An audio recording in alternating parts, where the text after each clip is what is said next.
Então, o quinto capítulo do livro se chama Indivíduo, Classe e Gênero Humano, o momento da mediação partidária.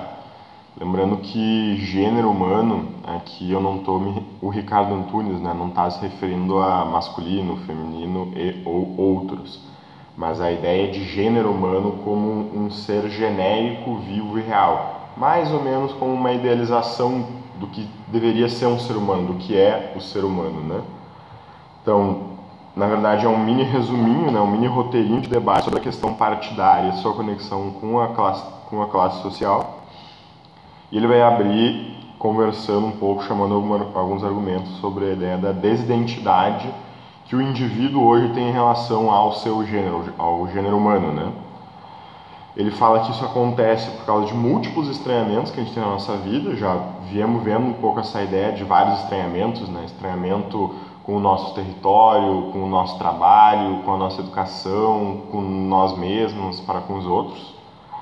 E que esses múltiplos estranhamentos, eles ganham status, né? Eles de universalizados, eles se generalizam na nossa realidade sobre o sistema de produção de mercadorias, né? Ela é por assim dizer, o grande mediador de todos esses estranhamentos, o que conjuga todos eles numa vida estranhada.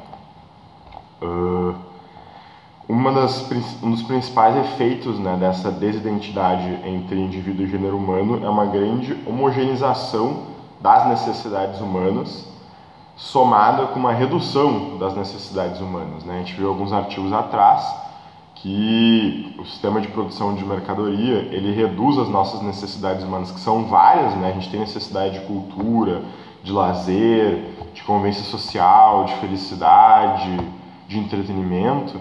Ele reduz as nossas necessidades às necessidades básicas de ficar vivo, né? E reduz a classe trabalhadora a uma classe que sobrevive, uma classe que busca comer e dormir e beber água para poder ir trabalhar de novo. Isso é uma coisa ainda mais real no terceiro mundo, né? Então, vai diferenciar um pouco esses conceitos, né? Vai ter o indivíduo com uma singularidade, eu sou um indivíduo, tu é um indivíduo. O gênero humano com uma dimensão de universalidade humana, né? Nós enquanto ser, né? Não só enquanto ser humano espécie, mas enquanto aquilo que nos torna humanos, enquanto aquilo que é subjetivo da generalidade humana. E a classe, né? Que é uma mediação entre quem vive semelhantes materialidades. E dentro da ideia de classe, o Ricardo Antunes vai invocar o conceito de consciência de classe, né? Que é uma articulação complexa todas essas singularidades, né? O que nos torna conscientes de que nós somos uma classe e principalmente conscientes para com as outras singularidades que partilham a nossa mesma classe. E essa consciência, ela se origina na cotidianidade, né?